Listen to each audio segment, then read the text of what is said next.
Hi friends, मैं ताहिर मंसूरी आपका अपने यूट्यूब चैनल ज्ञान क्लासेस में एक बार फिर से स्वागत करता हूं। आज हम अपनी सीरीज को आगे बढ़ाते हुए कक्षा 12वीं विषय लेखा शास्त्र की इकाई 2 साझेदारी फर्मों के लिए लेखांकन मूल तत्व के ख्याति की जो गणना थी, औसत लाभ, अधिलाभ और पूंजीकरण विधि, उसमें हमने 2 विधियों को पिछले वीडियो में समझा चुका है, औसत लाभ विधि और अधिलाभ विधि। आज हम अपने वीडियो में इसकी ख्याति की तीसरी विधि को लेकर आए हैं, जो कि बहुत महत्वपूर्ण है और पिछले कुछ वर्षों से इसके सवाल लगातार आ रहे हैं। तो पूंजीकरण विधि द्वारा ख्याति की गणना, तो इस प्रश्न को हम हल कराएंगे। तो देखते हैं, आइए शुरू करते हैं अपने वीडियो को। तो प्रश्न क्रमांक 42 शिवलाल अग्रवाल की बुक है। एक फर्म की पूंजी 1 लाख है और वह 20,000 रुपये औसत वार्षिक लाभ कमाती है। इस प्रकार के व्यापार में साधारणतः 10% लाभ होता है। यदि ख्याति अधिलाभ के पूंजीकरण मूल्य के बराबर हो तो फर्म की ख्याति का मूल्य ज्ञात कीजिए। तो यहाँ पर जो प्रश्न दिया गया है कि यदि ख्याति अधिलाभ के पूंजीकृत मूल्य के बराबर हो, तो यहाँ पर इस प्रश्न की इस लाइन से ये समझना होगा कि प्रश्न जो है पूंजीकरण विधि का दिया गया है, जिसे हमें ख्याति की गणना पूंजीकरण विधि से हल करेंगे। तो आइए देखते हैं इस प्रश्न को हम कैसे हल करेंगे। तो यहाँ पर सबसे पहले पूंजीकरण विधि के अंतर्गत हमें सूत्र याद होना चाहिए।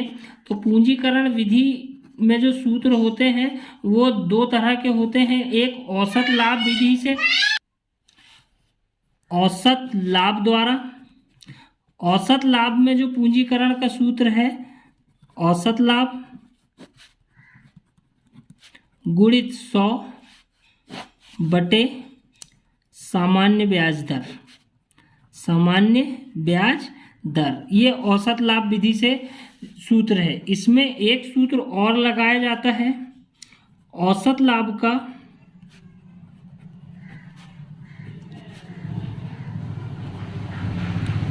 पूंजीकरण मूल्य माइनस विनियोजित पूंजी। इसमें ये 2 सूत्र औसत लाभ विधि से दिखाना जरूरी होता है। इसके बाद दूसरा जो सूत्र है अधिलाभ, अधिलाभ विधि द्वारा पूंजीकरण मूल्य के लिए हमें जो सूत्र लगता है सूत्र, तो उसका जो सूत्र है अधिलाभ गुणित 100 बटे सामान्य ब्याज दर। ये 2 सूत्र अनिवार्य रूप से याद होने चाहिए जब हमें ख्याति ज्ञात करने की पूंजीकरण विधि के सवाल अच्छे से बन सकेंगे। तो हमारा जो सवाल है, हम इस प्रश्न को दोनों विधि से आपके सामने हल करके बताएंगे। तो इस विधि में कोई एक विधि से सवाल पूछा जाएगा आपसे, या तो औसत लाभ विधि से पूछा जाएगा या तो अधिलाभ विधि से पूछा जाएगा। तो हम सबसे पहले औसत लाभ विधि से इस सवाल को हल करेंगे। तो हमारा जो सवाल है इसमें कि फर्म की पूंजी जो है 1 लाख है और वह 20,000 रुपये औसत वार्षिक लाभ कमाती है। तो औसत वार्षिक लाभ का जो सूत्र है, औसत लाभ हमें प्रश्न में दिया गया है, गुणित 100 करना है बटे सामान्य ब्याज दर, जो कि हमें प्रश्न में दी रहेगी। तो हमारा जो औसत लाभ दिया है 20,000 रुपये औसत वार्षिक लाभ कमाती है, गुणित जो परसेंटेज की दर दी है वो 10% दिया गया है, बटे में सामान्य ब्याज दर जो है हमें प्रश्न में दी गई है, और औसत लाभ गुणित 100। तो यहाँ पर औसत लाभ गुणित 100 है, बटे में सामान्य ब्याज दर जो रहेगी वो हमारी 10% रहेगी। तो यहाँ से 1 शून्य से 1 शून्य कट गया। अब 10 का गुणा 20,000 में करेंगे तो 20,000 गुणित 10 तो आएगा हमारा 2 लाख रुपए। ये जो होगा हमारा, ये जो हमने दूसरा सूत्र लगाए हैं औसत लाभ का पूंजीकरण मूल्य, तो ये जो 2 लाख रुपए निकला है वो हमारा क्या निकला है, औसत लाभ का पूंजीकरण मूल्य। ये हमारा 2 लाख रुपए निकल कर आया है। अब हमारा जो दूसरा सूत्र है औसत लाभ का पूंजीकरण मूल्य माइनस विनियोजित पूंजी, तो विनियोजित पूंजी भी हमें प्रश्न में दी रहेगी। तो औसत लाभ का पूंजीकरण मूल्य हमारे कितना दिया है, 2 लाख रुपए निकल गया है, और हमें विनियोजित जो पूंजी दी है वो 1 लाख रुपए दिया है। तो 2 लाख में से 1 लाख घटाएंगे तो हमारा जो ख्याति का मूल्य है वो 1 लाख रुपए आएगा। यही हमारा पूंजीकरण मूल्य से औसत लाभ विधि का जो है पूंजीकरण मूल्य ये ख्याति कहलाएगी। इसके बाद हम इसकी दूसरी विधि की ओर चलेंगे। तो दूसरी विधि में अधिलाभ विधि से ज्ञात करना है हमें। तो अधिलाभ विधि का सूत्र क्या है, अधिलाभ गुणित 100 बटे सामान्य ब्याज दर। ठीक, तो हमने पिछले सवाल में देखा था कि अधिलाभ ज्ञात करने के लिए सबसे पहले हमें सामान्य लाभ की ज़रूरत पड़ती है। सामान्य लाभ निकालने के लिए जो सूत्र होता है वो मैं आपको एक बार फिर से बता देता हूँ कि सामान्य लाभ बराबर से होता है विनियोजित पूंजी गुणित दर बटे 100।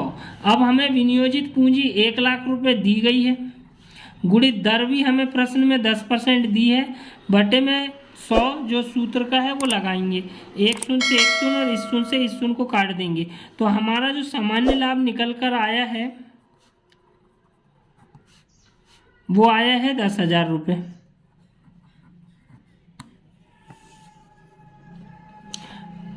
इसके बाद हमें ये हमारा सामान्य लाभ निकल कर आ गया। इसके बाद हमें अधिलाभ के लिए एक दूसरा सूत्र ज्ञात करने की जरूरत होती है कि औसत लाभ माइनस सामान्य लाभ। ये अधिलाभ ज्ञात करने के लिए ये सूत्र लगता है। तो औसत लाभ हमें प्रश्न में 20,000 रुपये दिया गया है, उसमें से सामान्य लाभ हमने अब भी निकाला, ये 10,000 रुपये है। तो अधिलाभ बराबर से कितना आ गया, अधिलाभ बराबर से 10,000 रुपये। इतना करने के बाद हमें ये जो सूत्र है पूंजीकृत मूल्य वाला, अधिलाभ गुणित 100 बटे सामान्य ब्याज दर, ये सूत्र लगा के हमें प्रश्न को हल करना पड़ेगा। तो अधिलाभ हमारा कितना निकल कर आया है, 10,000 रुपये। तो अधिलाभ गुणित 100 सूत्र का बटे सामान्य ब्याज दर जो है हमें 10% दी गई है। अब 1 शून्य से 1 शून्य कट गया, 10,000 का गुणा 10 में करेंगे तो यहाँ पर अधिलाभ का पूंजीकृत मूल्य जो होता है वो हमारा 1 लाख आएगा। प्रश्न का दोनों कंडीशन से हल करेंगे तो भी प्रश्न का जो आंसर आएगा वो 1 सा आएगा, एक बराबर ही आएगा। 1 लाख रुपए यहाँ पर अधिलाभ विधि से भी आया है और औसत लाभ विधि से भी 1 लाख रुपए ही आया है। तो प्रश्न बहुत आसान है, केवल हमें सूत्र ज्ञात करने की आवश्यकता होगी। इसके बाद हमारा अगला क्वेश्चन है 43वां, एक फर्म का औसत शुद्ध लाभ। यहाँ पर औसत शुद्ध लाभ दिया है 84,000 रुपये प्रति वर्ष। व्यवसाय में विनियोजित पूंजी 5 लाख रुपए दी गई है। इस प्रकार के व्यवसाय में विनियोजित पूंजी पर प्रत्याय जो है वो 12% है। साझेदार को 12,000 रुपये पारिश्रमिक दिया जाता है। जब प्रश्न में औसत शुद्ध लाभ बोलेगा, इसके पहले वाले सवाल में केवल औसत वार्षिक लाभ बोला था, मतलब औसत लाभ दिया रहता है। जब औसत शुद्ध लाभ बोलेगा तो उसमें से पारिश्रमिक को घटा दिया जाएगा। और इस प्रश्न को भी दोनों विधियों से हल किया जा सकता है, लेकिन हम केवल इसकी एक विधि से आपको समझाएंगे। एक विधि से आप इसको घर पे करके देखेंगे तो ख्याति की गणना जो है अधिलाभ की पूंजीकरण विधि द्वारा हल कीजिए। तो हम अधिलाभ विधि से इसका हल करके बताएंगे। तो आइए देखते हैं हम इस प्रश्न को कैसे हल करेंगे। तो अधिलाभ विधि के लिए मैंने आपको अभी बताया हूँ पिछले सवाल में कि सबसे पहले हमें सामान्य लाभ ज्ञात करना पड़ेगा। तो सामान्य लाभ के लिए हमारे पास सूत्र क्या है, सामान्य लाभ बराबर से विनियोजित पूंजी गुणित दर बटे 100। अब इसके बाद हमें एक सूत्र और लगेगा, अधिलाभ बराबर से औसत लाभ माइनस सामान्य लाभ। औसत लाभ में से सामान्य लाभ को घटा देंगे तो हमारा जो है वो निकल कर आ जाएगा अधिलाभ। इसके बाद हम इसका अगला सूत्र लगाएंगे कि अधिलाभ बराबर से अधिलाभ का पूंजीकृत मूल्य बराबर से, पूंजीकृत मूल्य बराबर से अधिलाभ गुणित 100 बटे सामान्य ब्याज दर। ये सूत्र, 3 सूत्र लगेंगे। तो सबसे पहले हम सामान्य लाभ की गणना करेंगे। तो सामान्य लाभ जो है वो कितना आ रहा है तो देखते हैं। सबसे पहले मैंने आपको बताया हूं कि औसत शुद्ध लाभ दिया रहेगा तो औसत शुद्ध लाभ में से पारिश्रमिक को घटा दिया जाएगा। तो औसत शुद्ध लाभ जो है वो 84,000 दिया है, उसमें 12,000 रुपये पारिश्रमिक दिया है। तो 84,000 में से 12,000 को घटाएंगे तो 72,000 रुपये हमारा क्या निकल कर आ जाएगा, औसत लाभ। ठीक, अब हम सामान्य लाभ की गणना करेंगे। तो सामान्य लाभ बराबर से क्या होता है, विनियोजित पूंजी, जो कि प्रश्न में आपको दी रहेगी। विनियोजित पूंजी 5 लाख रुपए दी गई है तो 5 लाख गुणित दर जो है वो 12% दी है बटे 100 सूत्र का। तो 2 शून्य से 2 शून्य कट जाएंगे और 2 शून्य के 2 शून्य और 12 पंचे 60। यहाँ पर जो है सामान्य लाभ हमारा, यहाँ जो विनियोजित पूंजी है वो 5 लाख रुपए दी है। तो यहाँ पर 5 लाख में से 2 शून्य कट गए तो 12 पंचे 60। तो यहाँ पर जो सामान्य लाभ आएगा वो हमारा 60,000 रुपये आएगा। तो अब हमारा जो सूत्र है अगला वाला, अधिलाभ बराबर से होता है औसत लाभ माइनस सामान्य लाभ। तो औसत लाभ जो है वो हमने निकाल के देखे थे, अभी 72,000 रुपये आया था, पारिश्रमिक घटाए थे। तो 72,000 रुपये में से सामान्य लाभ जो ये निकल कर आया 60,000 रुपये घटा देंगे तो आएगा अधिलाभ कितना हमारा, 12,000 रुपये। तो ये 12,000 रुपये हमारा अधिलाभ आया। अब हमारा जो है वो तीसरा सूत्र लगेगा, अधिलाभ का पूंजीकृत मूल्य बराबर से अधिलाभ गुणित 100 बटे सामान्य ब्याज दर। तो अधिलाभ हमारे पास कितना दिया गया है, अधिलाभ हमें दिया गया है 12,000 गुणित 100 बटे सामान्य ब्याज दर जो है वो 12% दी गई है। तो 12 एक कम 12 और 3 शून्य के 3 शून्य। अब यहाँ पर 1,000 का गुणा 100 में करेंगे तो जो हमारा आंसर आएगा वो 1 लाख रुपए आएगा। यही हमें ख्याति की गणना के लिए लगेगा। तो यहाँ पर ख्याति के जो राशि है वो 1 लाख रुपए है, जो कि यहाँ पर ख्याति की राशि 1 लाख रुपए। तो यहाँ पर हमारा ये क्वेश्चन हल होता है। इसके बाद हम अगले क्वेश्चन की ओर चलते हैं। तो अगला क्वेश्चन जो दिया गया है, एक फर्म ने गत 4 वर्षों में क्रमशः 9,000, 9,000, 11,000 और 17,000 रुपये का लाभ कमाया। अब यहाँ प्रश्न की क्वालिटी को देख के हमें ये समझना होगा कि यहाँ हमें औसत लाभ भी निकाल कर बताना पड़ेगा। जो विधि हमने पिछले वीडियो में बताई है कि औसत लाभ के लिए पूरे वर्षों के लाभ को जोड़ दिया जाता है और जितने वर्ष बोला है उसका भाग दे दिया जाता है। तो यहाँ 4 वर्ष है तो चारों को जोड़ेंगे और 4 का भाग दे देंगे तो यहाँ हमारा औसत लाभ निकल कर आ जाएगा। उसके बाद फर्म ने व्यवसाय में 50,000 रुपये पूंजी विनियोजित किया है, जिस पर सामान्य प्रत्याय 15% है।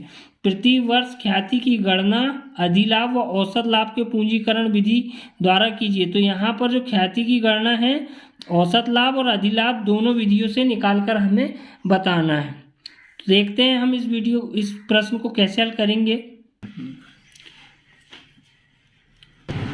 सवाल शुरू करने से पहले मेरी आपसे रिक्वेस्ट है कि अगर आपको हमारा वीडियो पसंद आता है तो वीडियो को लाइक करें, हमारे चैनल से जुड़े रहने के लिए चैनल को सब्सक्राइब करें। अगर आपको वीडियो में कोई परेशानी है तो उसे हमें कमेंट करके ज़रूर बताएं। तो आइए शुरू करते हैं अपने प्रश्न को। तो यहाँ पर हम पहले औसत लाभ विधि से प्रश्न को हल कराएंगे। तो औसत लाभ विधि में सबसे पहले हमें इनके लाभों को जोड़ना है। 9,000 धन 9,000 धन 11,000 धन 17,000 बटे में 4। तो 9 9 18 और 10 28 और 1 29 और 17 46,000। 46,000 में 4 का भाग देंगे, 4 एकम 4, 4 एकम 4 और 4 पंचे 20, 11,500। तो हमारा जो औसत लाभ निकल कर आया है वो आया है 11,500। अब हम औसत लाभ विधि का पूंजीकरण मूल्य बराबर से निकालेंगे सूत्र को। तो औसत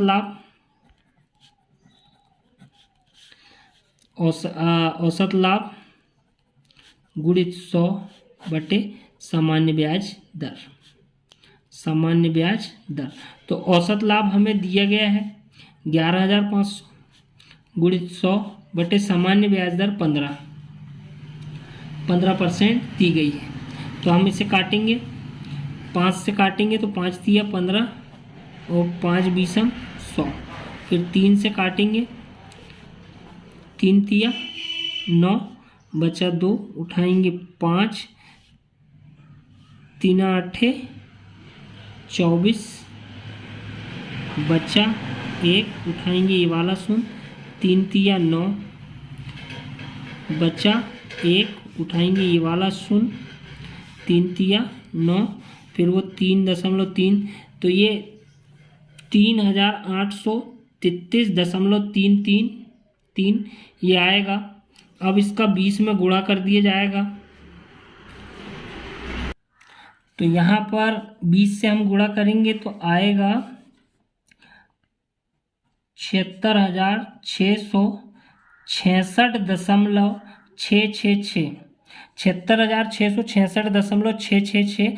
तो इसे हम राउंड फिगर में 1 रुपये बढ़ाकर लिखेंगे तो 76,667 रुपये आएगा। तो यह हमारा औसत लाभ का पूंजीकरण मूल्य आया है। औसत लाभ का पूंजीकरण मूल्य बराबर से 76,667 रुपये। अब हमें दूसरा सूत्र लगेगा औसत लाभ का पूंजीकरण मूल्य माइनस विनियोजित पूंजी। ये हमारा दूसरा सूत्र है जो हमने पिछले वीडियो में भी आपको पिछले प्रश्न में कराया है। तो यहाँ पर हमारे पास औसत लाभ का पूंजीकरण मूल्य ये दिया हुआ है 76,667 माइनस उसमें से विनियोजित पूंजी जो है वो 50,000 रुपये दी गई है प्रश्न में। तो यहाँ पर हम घटाएंगे तो यह जाएगा 26,667 रुपये। तो यहाँ पर जो प्रश्न का पहली विधि से आंसर है औसत लाभ विधि से 26,667 रुपये। अब हम इसी सवाल को अधिलाभ विधि से भी हल करेंगे। तो अधिलाभ विधि के लिए हमें सबसे पहले सामान्य लाभ की ज़रूरत पड़ती है। अब मैं सूत्र नहीं लिखूंगा, आप लोगों को पिछले प्रश्न में मैंने बता दिया हूँ। तो अधिलाभ विधि के लिए अब हम डायरेक्ट प्रश्न को हल कराएंगे। तो अधिलाभ बराबर से सबसे पहले हमें सामान्य लाभ निकालना पड़ता है अधिलाभ के लिए। तो सामान्य लाभ क्या है? विनियोजित पूंजी गुणित दर बटे 100। अब विनियोजित पूंजी हमें दी गई है 50,000 रुपये, गुणित दर दी गई है 15% बटे 100। तो 15 पंचे होता है 2 शून्य के 2 शून्य कट जाएंगे, 15 पंचे 75, 7,500 रुपये हमारा सामान्य लाभ निकल कर सामने आया है। अब इसके बाद हमें दूसरा सूत्र लगता है अधिलाभ बराबर से औसत लाभ माइनस सामान्य लाभ। अब औसत लाभ हमें दिया गया है, इसमें प्रश्न निकाले थे जो हमने 11,500 रुपये। 11,500 में से 7,500 रुपये घटा देंगे तो अधिलाभ जो आएगा हमारा वह जाएगा 4,000 रुपये अधिलाभ। अब हमें अगला सूत्र लगेगा पूंजीकृत मूल्य वाला अधिलाभ गुणित 100 बटे सामान्य ब्याज दर। तो यहाँ पर सूत्र अल्टी पल्टी हो जाते हैं तो इसका बच्चों को बहुत ध्यान रखना होगा।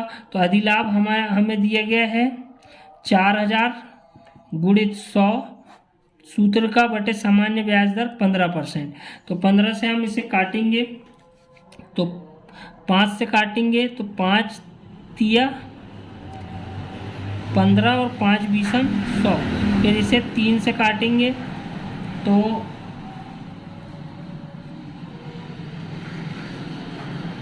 3 एकम 3 बचा 1 उठाएंगे 0, 3 तिया 9 बचा 1 उठाएंगे ये वाला 0, 3 तिया 9, फिर बचा 1 फिर उठाएंगे ये वाला 0, 3 तिया 9।